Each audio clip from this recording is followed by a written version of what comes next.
Halo semuanya, Assalamualaikum warahmatullahi wabarakatuh.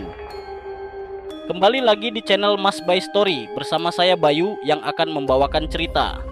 Terima kasih untuk teman-teman yang sudah mengklik video ini. Semoga apa yang saya bagikan bisa menghibur teman-teman semua.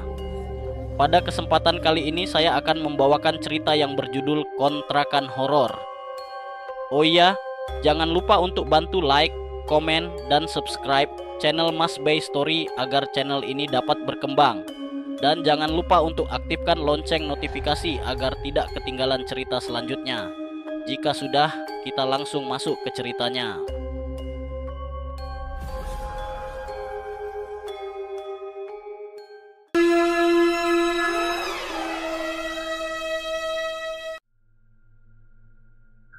Ridwan tinggal di rumah kontrakan ukuran 72 meter persegi.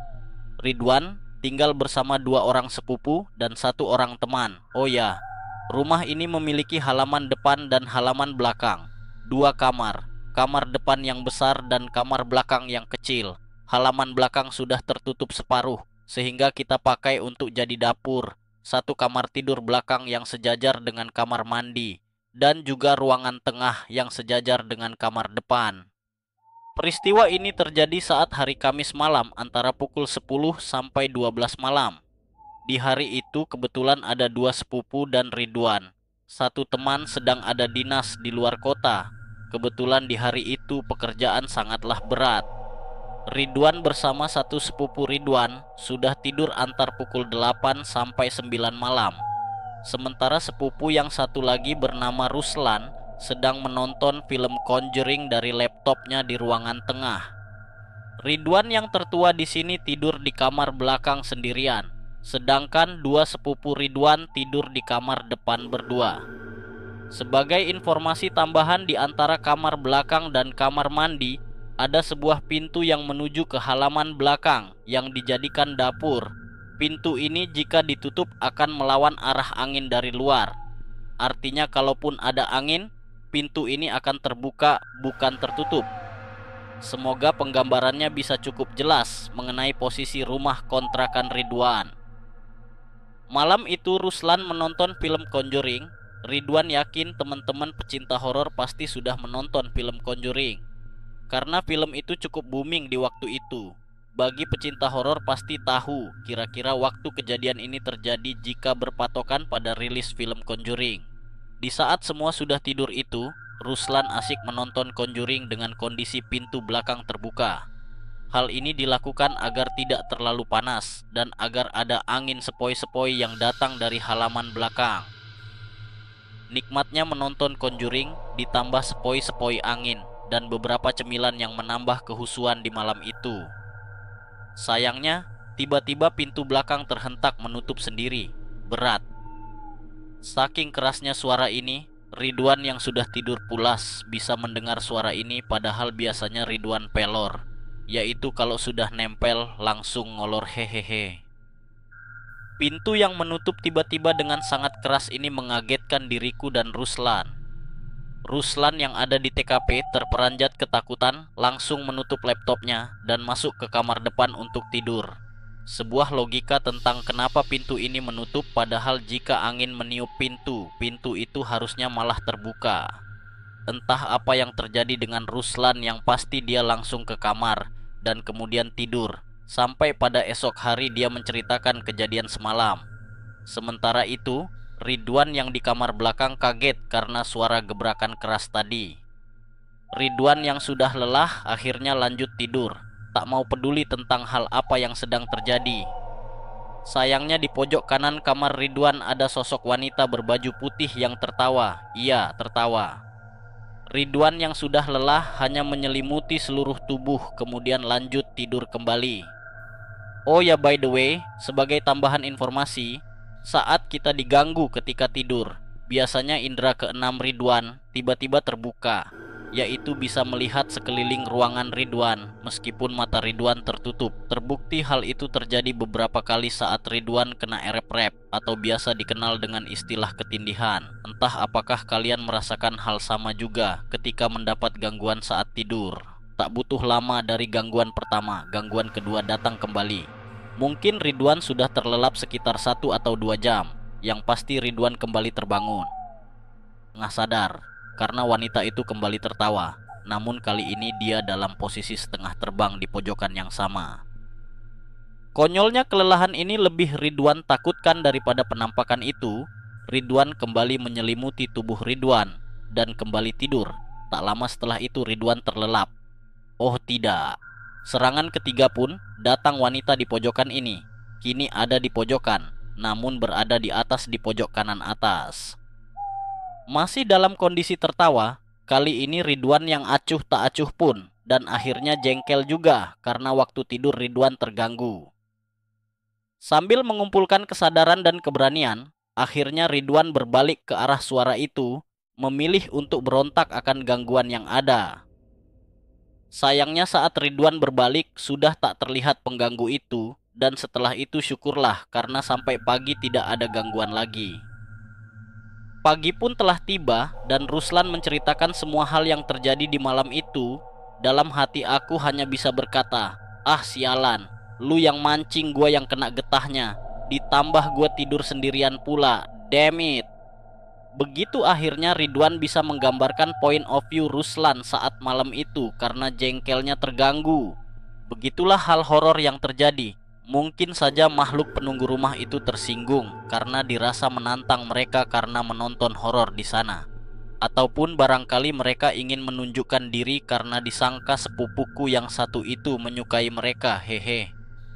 Namun pendapat Ridwan sendiri, hantu ataupun jin sangatlah suka mengganggu manusia. Oleh karena itu, ketika Ridwan acuh tak acuh, Ridwan rasa setannya jadi bosan sendiri. Gak lama dari kejadian kegangguan Nita berbaju putih itu, langit-langit atau biasa kita sebut plafon di lokasi wanita itu nakutin tiba-tiba runtuh loh.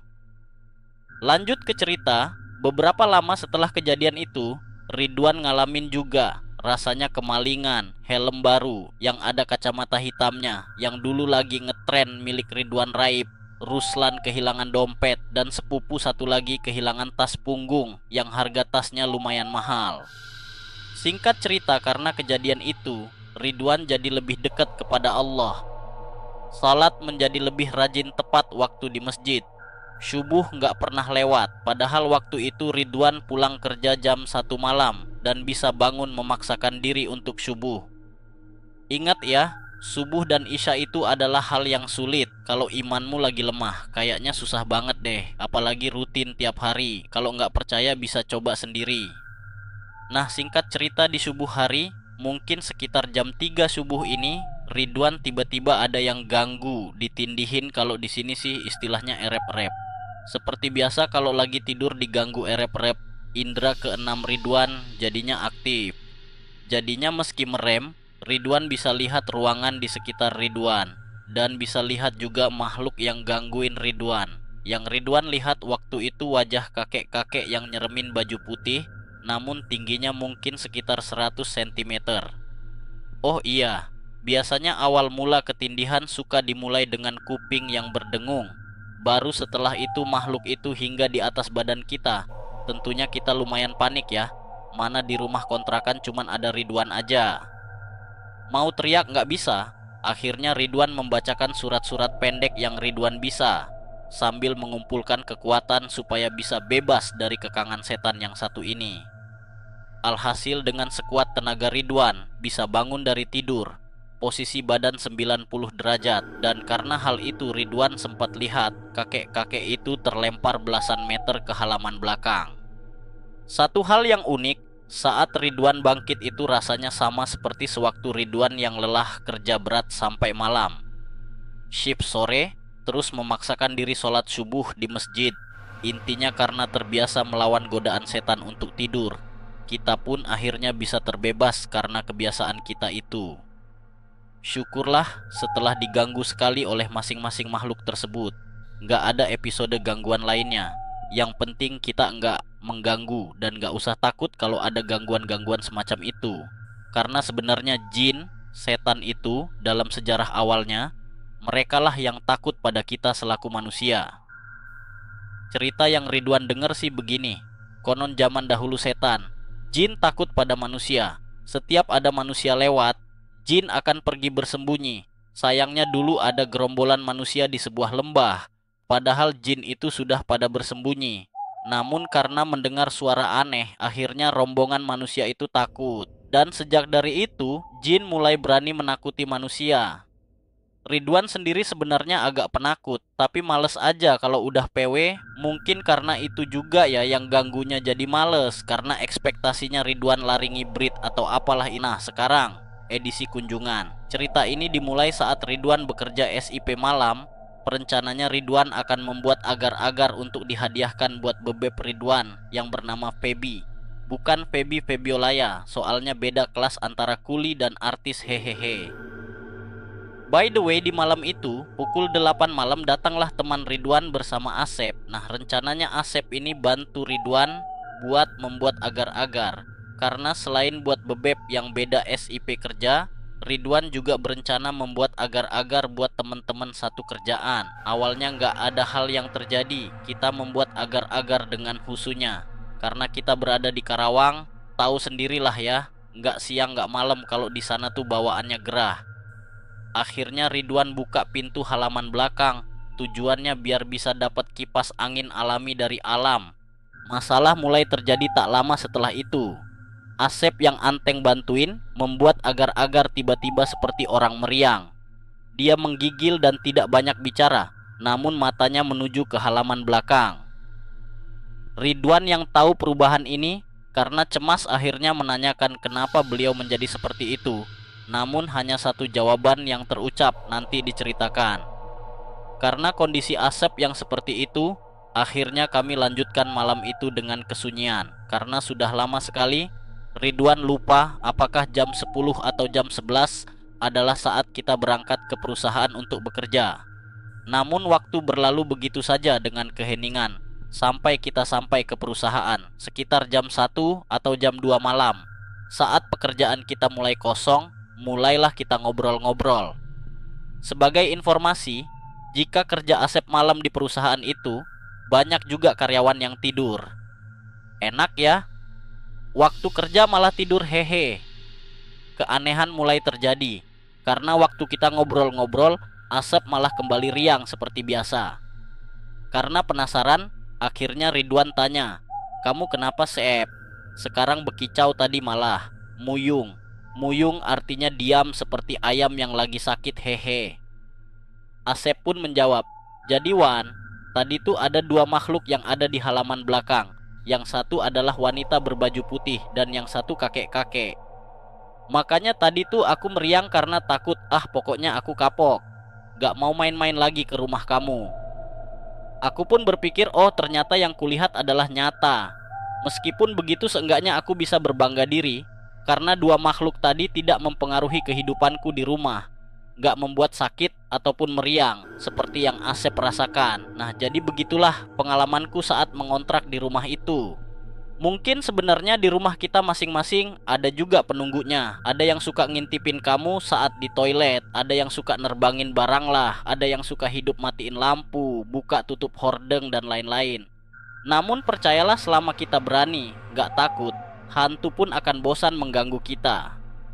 Jangan lupa selalu memohon perlindungan kepada Allah Subhanahu wa Ta'ala, karena dengan begitu kita akan terlindung dari semua hal tersebut.